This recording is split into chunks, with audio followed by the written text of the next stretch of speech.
Hi everybody, and welcome back again. This is the second video on Meridian energetics, and this particular video here I want to talk about what's unique about this modality. Why is it different than most of the other ones out there, and why can it be so effective with so many different things?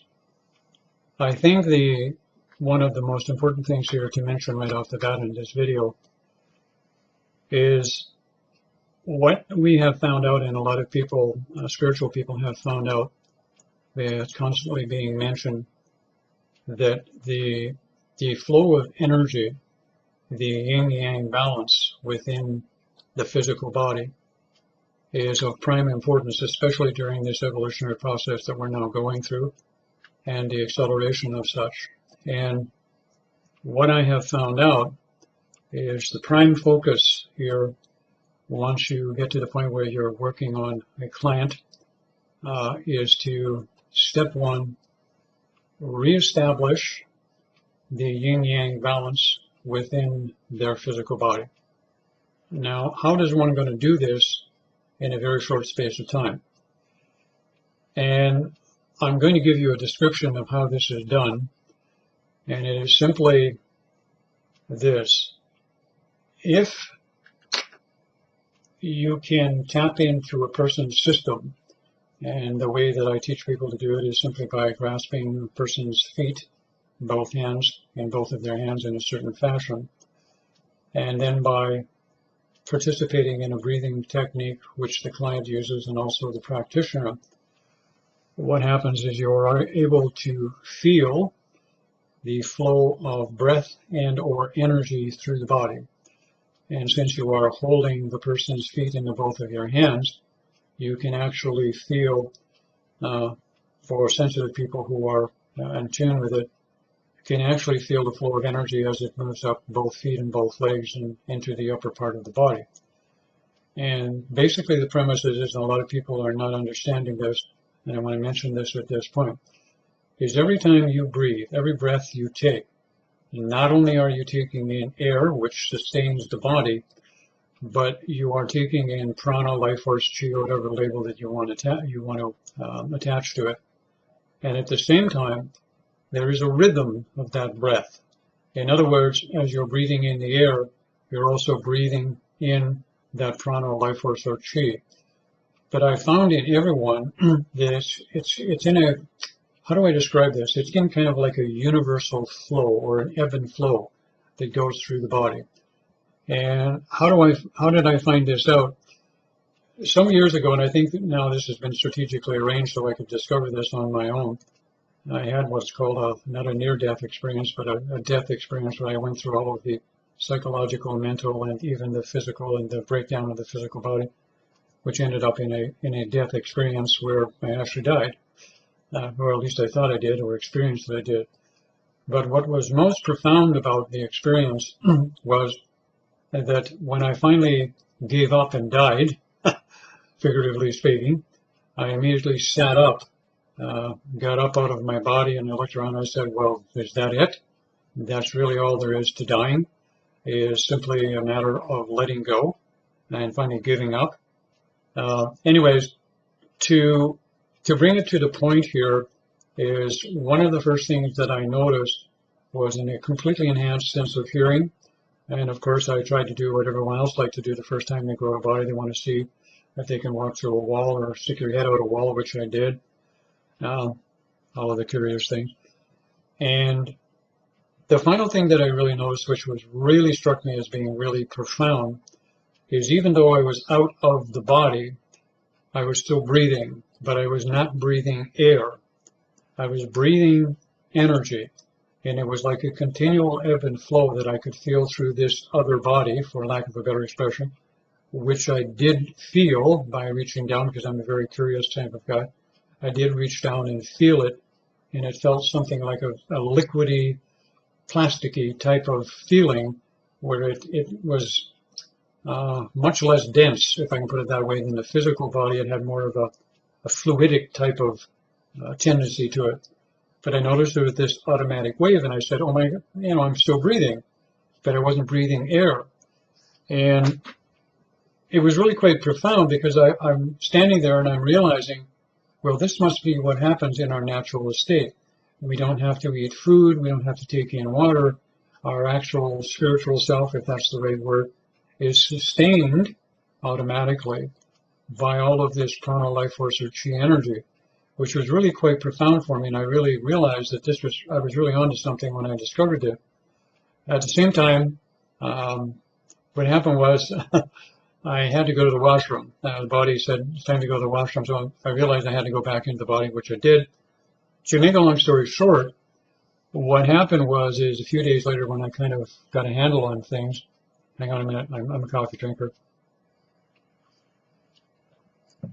I decided that I was going to go ahead and see if I could duplicate the experience in a meditative state. And I did.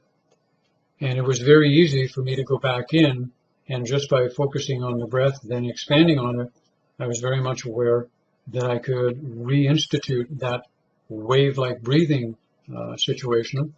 Then I realized something, that if I can do it, then everyone can do it.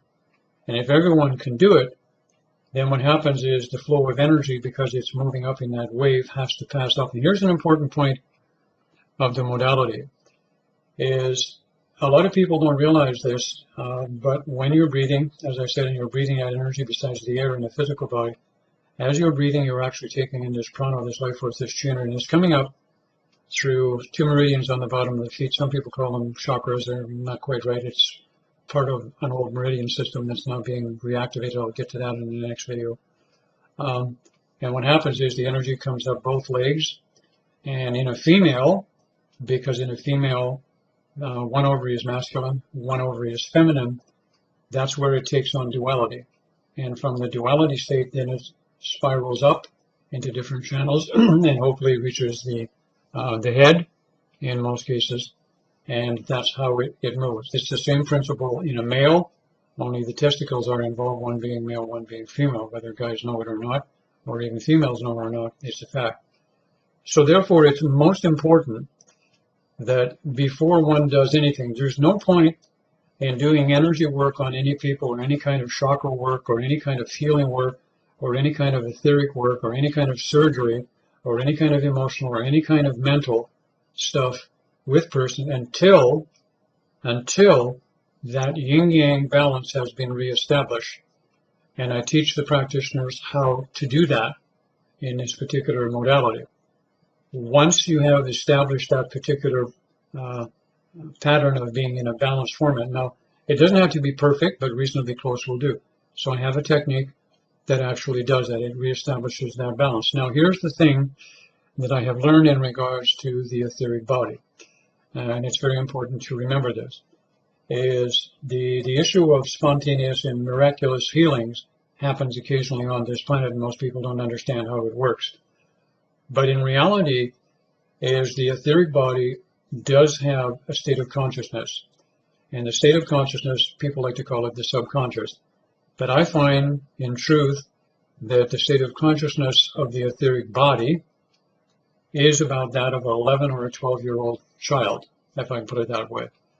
And as you know, a 11 or 12-year-old child, if you want to communicate with them, you want them to learn something, the word repetitious comes into play. You need to repeat the lesson or repeat the information until it becomes absorbed into the individual. The same thing applies with the yin-yang balance. Anything else you do is irrelevant until you reestablish that yin-yang balance. But in some people, it's relatively easy to do this because there's not a lot of, shall we say, collateral damage or etheric dross, I believe is a word I would use, contained within the etheric body, and it can be done. And here's what happens, because you have that internal inner child, if I can put it that way, or that state of consciousness, is repetition is the key.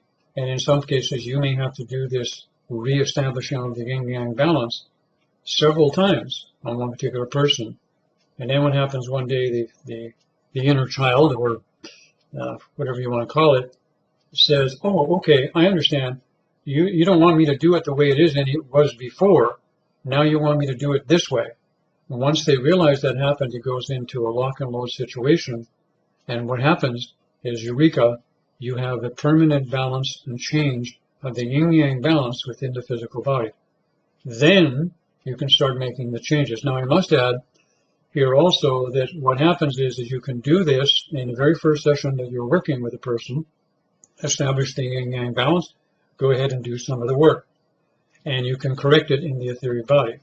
But what happens is, based on habits and deeply ingrained templates, it will fall back into the old templates, sometimes within a few hours, but usually within a few days, and the client comes back and you repeat the process initially until what happens is it becomes a permanent fixture. Then you can do a lot of major reconstructive work with the individual in question.